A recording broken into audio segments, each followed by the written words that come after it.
जय श्री श्याम भक्तों, आज हम सकट चौथ की कहानी सुनेंगे, यानी कि गणेश चौथ की माही चौथ की कहानी का हम स्मरण करेंगे। माही चौथ माघ मास के कृष्ण पक्ष की चौथ को गणेश चौथ होती है। इस दिन व्रत किया जाता है। जैसे हम कार्तिक के महीने में करवा चौथ का व्रत करते हैं, वैसे माह के महीने में गणेश चौथ करते हैं। 2 चौथ हर कोई करता है, कार्तिक की और माह की। वैसे तो 4 भी करते हैं, 12 भी करते हैं, लेकिन ये 2 चौथ मैन होती है। इसे कहीं कहीं पर सकट चौथ के नाम से भी जाना जाता है, सकट चतुर्थी के नाम से भी जाना जाता है, गणेश चौथ के नाम से भी जाना जाता है। सबसे पहले सुबह सवेरे अपने बाल धोकर के बाल के साथ नहाते हैं, सिर के सहित नहाते हैं। एक दिन पहले हाथों में मेहंदी लगा लेती हैं औरतें, फिर उसके बाद जिस दिन व्रत है उस दिन सुबह सवेरे सिर धो लेते हैं। उसके बाद कई लोगों की यहाँ पर 11 बजे कहानी सुनी जाती है दिन में। जैसे 9 बजे सुन लेते हैं, 11 बजे सुन लेते हैं दिन में। कई लोगों के यहाँ पर शाम को सुनी जाती है। जैसे आपके रिवाज हो वैसे आप कर लीजिएगा। सफेद तिल और गुड़ का तिलकुट्टा बनाया जाता है। एक पट्टा लेते हैं, उसके ऊपर एक जल का लोटा रखते हैं, एक प्लेट में चावल रोली और एक कटोरी में थोड़ा सा तिलकुट्टा और उसके अंदर रुपया रखकर, जैसे 1 का, 2 का, 5 का, 7 का, 10 का, कोई भी मर्जी आप उसमें रुपया रख लेते हैं। और जो हमने जल का लोटा भर करके रखा है ना, उसके ऊपर साथियाँ करेंगे हम, और फिर उसके लोटे के ऊपर हम 13 टिक्की लगाएंगे। फिर चौथ और बिंदाई जी की कहानी सुनते हैं। जब कहानी सुने तो थोड़ा सा तिलकुट्टा हाथ में ले ले। कहानी सुनने के बाद एक कटोरी में तिलकुट्टा, जब आप कहानी सुन ले तो उसके बाद एक गणेश जी कहानी सुनते हैं, तब आपको अलग से और तिलकुट्टा लेना है। फिर कहानी सुनने के बाद एक कटोरी में और आप तिलकुट्टा और रुपया रख लीजिएगा। उस पे हाथ फेर कर, उसमें हाथ फेर कर सासू जी को पैर छूकर वो देने होते हैं। और अब जो कहानी हमने सुनी है, जल का लोटा और जो तिल होते हैं जो हमने कहानी सुनी थे, उन्हें उठाकर हम रख देते हैं। शाम को जब चंद्रमा निकलता है तो उससे अर्घ देते हैं। अर्घ देते टाइम पे आपको बोलना है, शीश मोतियारी सांकली, गले मोतियां का हार, माही चौथ के चांद को अर्घ देऊं, जियो मेरे पूत भरतार। और उसके बाद अर्घ देने के बाद आप भोजन कर सकते हैं। जो वो रुपया रखा था, तिलकुट्टा रखा था, उसे आप ब्राह्मणी को दे देना, या फिर जो कहानी सुनाने जब आती है उस टाइम पे भी आप उसे दे सकते हैं। दिन के टाइम पे कभी भी जब आप खाना खा रहे हैं तो तिलकुट्टा जरूर लें। यह है कहानी का नियम। सकट चौथ का उद्यापन भी होता है, वो अलग से करी जाती है। कहानी तो यही होती है सिर्फ, लेकिन उसमें क्या होता है, साड़ी ली जाती है, सुहाग पिटारी ली जाती है, और 15 जगह, 13 जगह तो ये हो गई है, और 15 जगह जो है वहाँ पर आपको तिलकुट्टे लगाने होते हैं। धेरी बनानी होती है छोटी छोटी सी, और उसके ऊपर सिक्के रखने होते हैं, 5 के, 10 के, 2 के, 1 के, जितने रखने होते हैं वो रखते हैं। उसके बाद हाथ फेर करके, और वो अपनी सासू जी को, जो साड़ी वाला है, साड़ी और जो आपने सुहाग पिटारी रखी थी वो अपनी सासू जी को देते हैं। और ये तिलकुट्टा आप जो आप 13 घर में देंगे, वो 13 जगह आपको ये देने हैं घरों में। उस टाइम पे आपको इसमें एक परोसा भी साथ में दे सकते हैं, जैसे पूरी है, बूंदी है, तिलकुट्टा है, सब्जी है, ऐसे परोसा भी दे सकते हैं आप। सुबह सवेरे ही देना है आपको, क्योंकि अब रात के टाइम पे कोई जिमने नहीं आता है। पहले घर में जिमनी आया करती थी। आपके यहाँ पर जैसा रिवाज है आप कर लीजिएगा। चलिए हम सकट चौथ की कहानी सुनते हैं। बोले गणेश जी भगवान की जय, चौथ माता की जय। एक साहूकार और एक साहूकारनी थे। वह धर्म पुण्य को नहीं मानते थे। इसके कारण उनके कोई बच्चा नहीं हुआ। एक दिन पड़ोसन सकट चौथ की कहानी सुन रही थी। तब साहूकार ने उसके पास जाकर बोली, तुम क्या कर रही हो? तो पड़ोसन बोली, आज चौथ का व्रत है, इसलिए कहानी सुन रही हूँ। साहूकारनी बोली, अच्छा, तो चौथ माता का व्रत करने से क्या होता है? तब पड़ोसन बोली, इसको व्रत करने से अन्न होता है, धन होता है, सुहाग अमर होता है और बेटा होता है। तब साहूकार की बहू बोली, अगर मेरे गर्भ रह जाए तो 1.25 शेर का तिलकुट्टा करूंगी और मैं चौथ माता का व्रत भी करूंगी। उसके गर्भ रह गया। फिर वह बोली, मेरे लड़का हो जाए तो मैं 2.5 शेर का तिलकुट्टा करूंगी। अब उसके लड़का भी हो गया। वह बोली, फिर से वह बोली, हे चौथ माता, मेरे बेटे का विवाह हो जाए तो मैं 5.25 शेर का तिलकुट्टा करूंगी।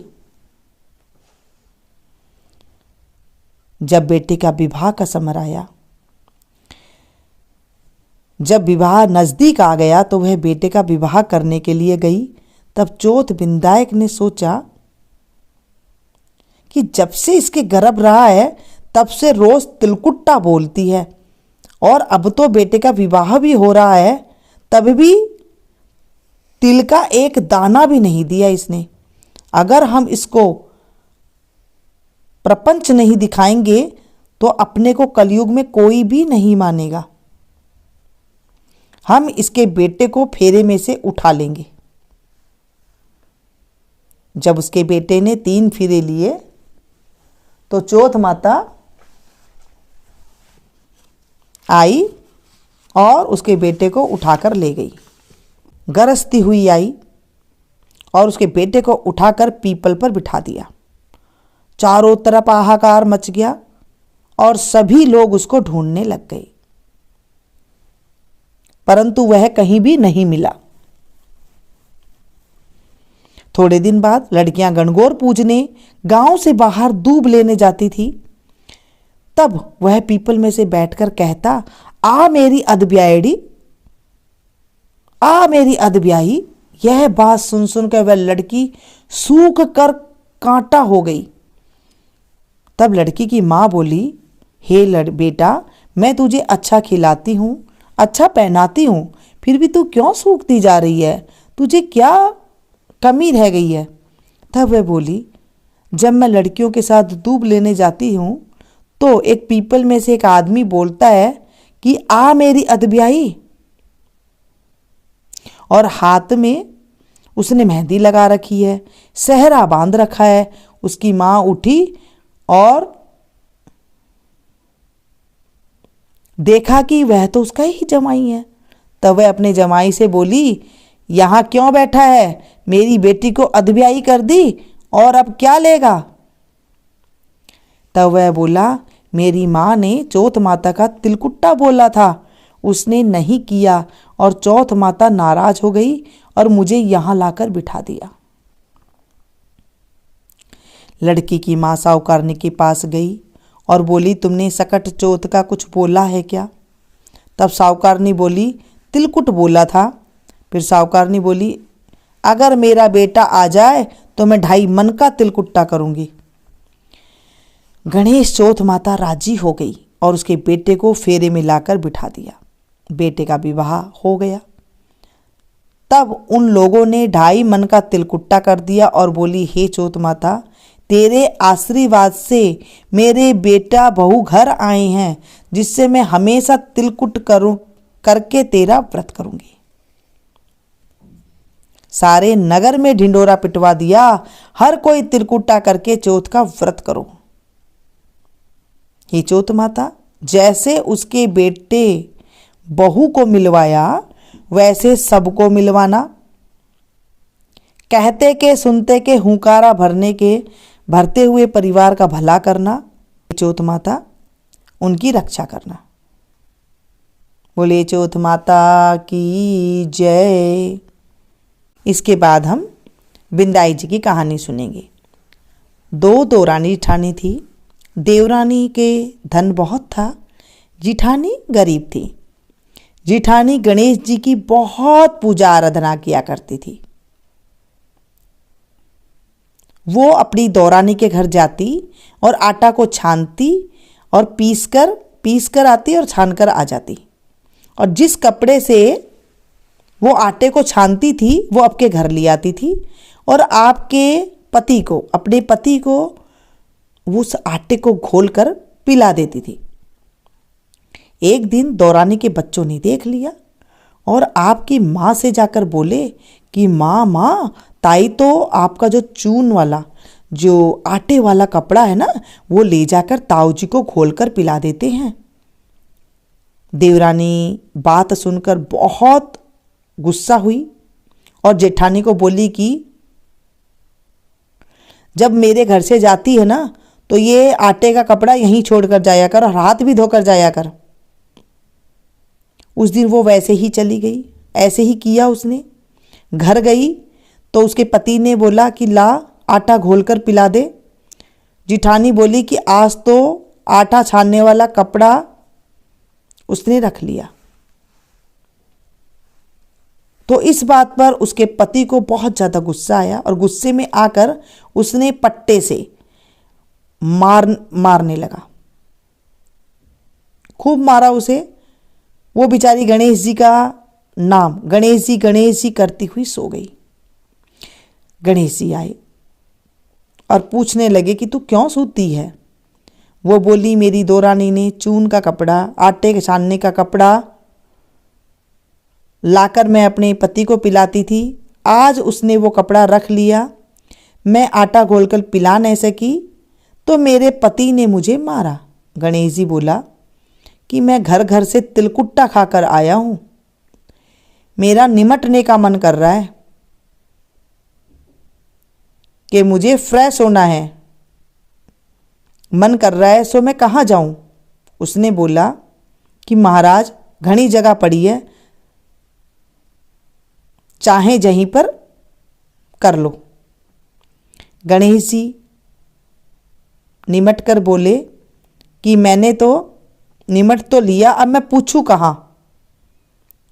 उसने गुस्से में बोली कि मेरे सिर के पूछ लो। गणेश जी ने सिर के पूछ कर चले गए। थोड़ी देर में वो उठकर देखी तो सारा घर हीरा से जगमगा रहा है और सारा जो सिर है, जो बाल है, जो सर के ऊपर बाल है, वो जगमगा रहे हैं। ये देखकर वो धन बटोरने लगी।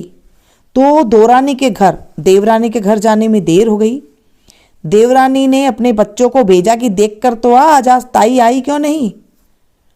बच्चों ने आकर देखा तो मान से बोलने लगे कि ताई के तो भोजन हो रहा है।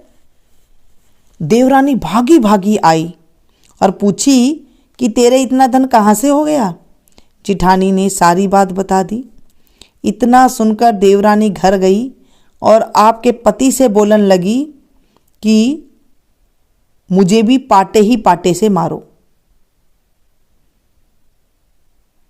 जिठानी के पति ने उनको मारा और उसे बहुत धन हो गया। पति बोला तू धन की भूखी क्यों मार खा रही है, पर वो मानी ही नहीं, बोली मुझे मारो। पति ने भी खूब मारा।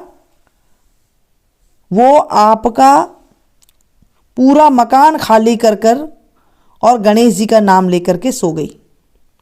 गणेश जी आए और बोले कि मैं कठे निमटूं, मैं कहाँ पर निमटूं।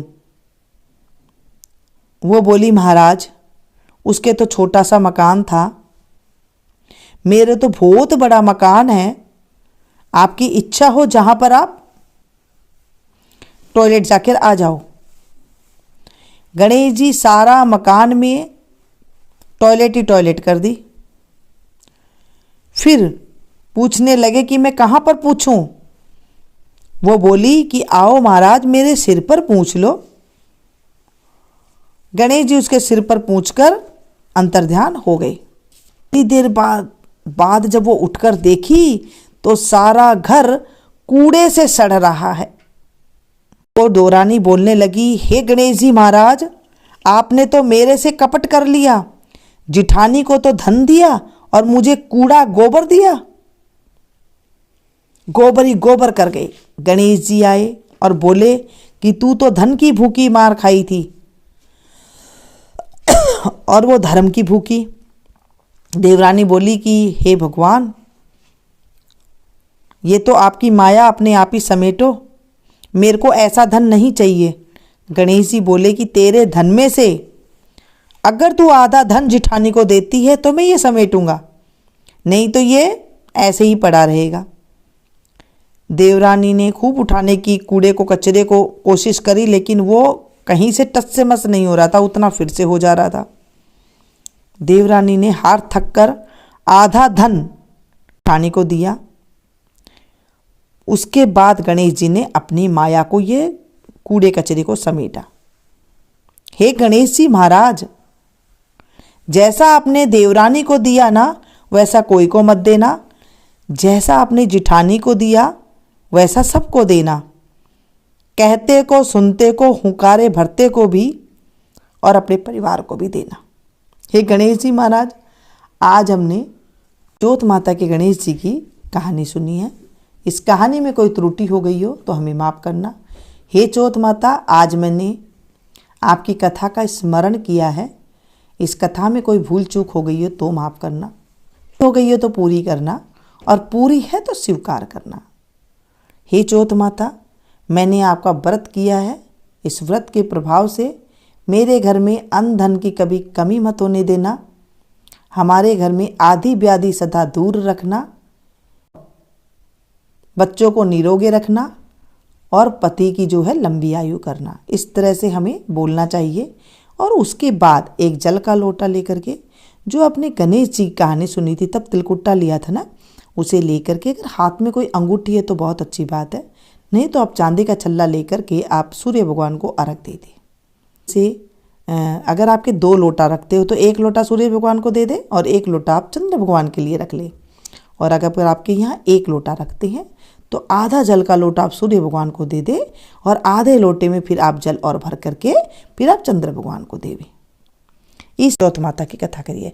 इसका उद्यापन भी करते हैं। उद्यापन तो मैंने आपको बता ही दिया, वैसे आप इसे कर सकते हैं। थोड़ा सा कहीं कहीं पर बदलाव होता है, वो आप अपने शहर के मुताबिक देख के कर लीजिएगा। जैसे आपके यहाँ जीवने आते हैं तो जीवने की वाली प्रथा कर ले, अगर आपके परोसा देते हैं तो आप परोसा वाली प्रथा कर लें।